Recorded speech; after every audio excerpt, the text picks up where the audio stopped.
Hi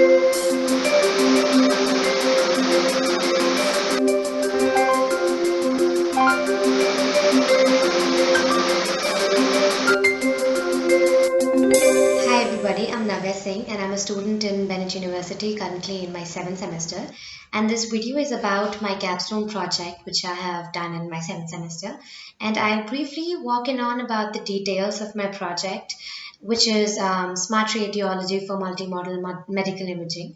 This project was done under IBM Research Labs and is still going on at this moment, and it was done under GRM. I will disclose the basic details about the project, like the abstract and stuff, and I will walk in on as to what data sets we've been using on a basic level and what are the results that we have been able to achieve up until now.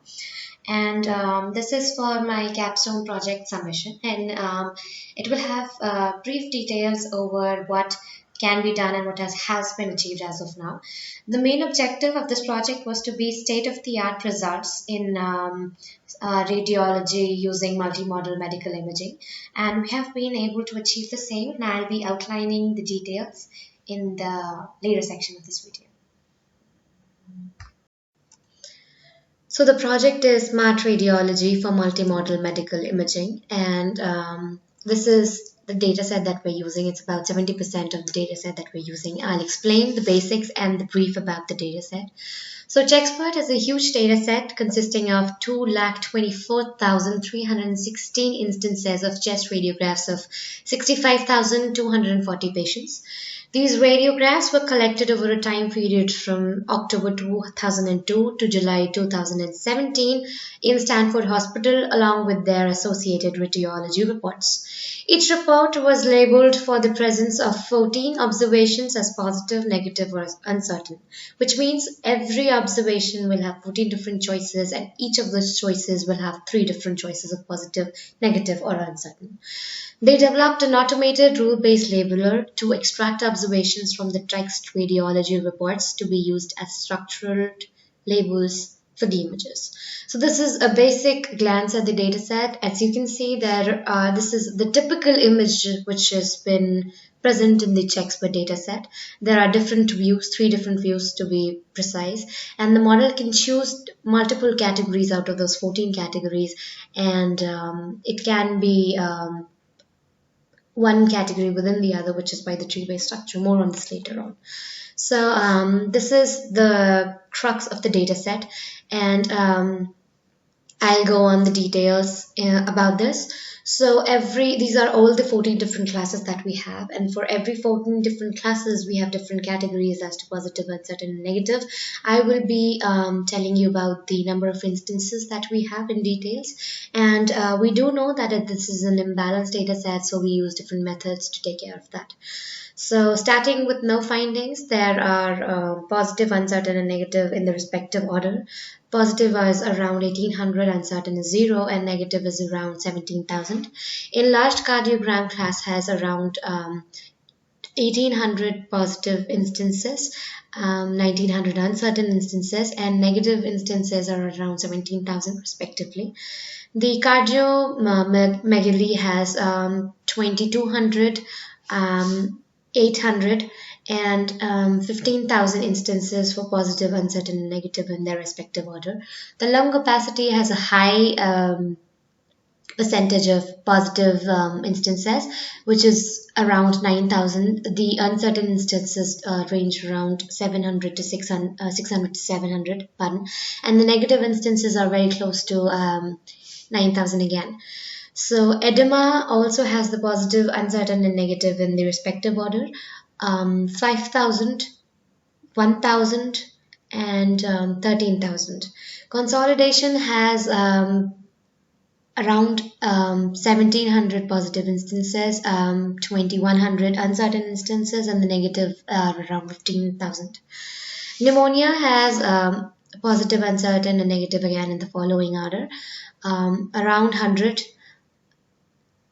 close to 1,300, and then 17,000. Atelectasis has again positive uncertain in a very balanced manner, and the negative is again high. So I will be telling the numbers in the respective order: 2300, 2300, and 13,000. Pneumothorax again has 1800 instances, around 200 instances, and 17,000 instances for positive, uncertain, and negative in the respective orders. Pleural effusion has a very high positive and negative rate, which is basically 7,000, and then around 1600, and then 11,000 instances for positive, uncertain, and negative. Fracture has very few instances, and most of them are negative. So the positive rate is around close to 25 to 50, and the negative rate is very close to the uncertain rate is very close to zero, pardon, and the negative rate is close to 11,000. Support devices have the highest positive rate in the whole data set, which is considering around 13,000 instances, and zero is close to uncertain. And for negative, we have close to 8,000 instances. So for the uncertainty label in the data set, there is no best decided way to deal with it. We have choices as to treat them as either positive uncertainty as in its own class, or ignore the class. But according to the expert and largest radiograph data set paper which was released for this data set, they did say that going with the ignoring the uncertain labels would not be the optimum approach. Well, so this was to underline the fact that how important it is to consider the uncertain labels in our approaches that we have taken. The evaluation of models, so since there is no set standards, specific standards for these models, we'll be going with this, which is very popular and which has been suggested by the paper which introduced the dataset again. So the expert's task is to predict the probability of 14 different observations from multi-view chest radiographs. Frontal side views, as it has been already explained before. Validated set consists of 200 chest radiographs which were manually annotated by board certified radiologists, numbering down to 3.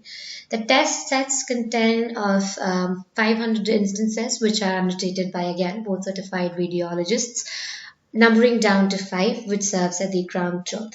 So these numbers were used to set a benchmark for human level performance, which is why 3 and 5 board certified radiologists. So the metrics again. So the metrics will be mostly using the AUC metric, and then the focus of the evaluation will be on 5 observation, which will be called as competition tasks selected based on clinical importance and prevalence in the validation set. So atelectasis, cardiomyopathy, consolidation, edema, and pleural effusion. Human level performance is calculated by computing specificity and precision against the ground test truth. And to compare model to radiologists, they plot the radiologist operating points with the model on both ROC and precision record space. The performance analysis, well, numerous works have been done on expert data sets in 2017 and have been produced significant results. The highest AUC, and the one which we propose, is 93%, and it outperformed 2.8 radiologists achieved by Super C and an ensemble model. Based on the literature survey, we found some models like DenseNet and ensemble approaches which proved to give better results. Models that exploit data sets hierarchy and used image processing techniques for data preprocessing performed better than raw deep learning methods. And these are the results which we have been successfully able to achieve. And thank you. This was the basic details which we had, and thank you for listening again.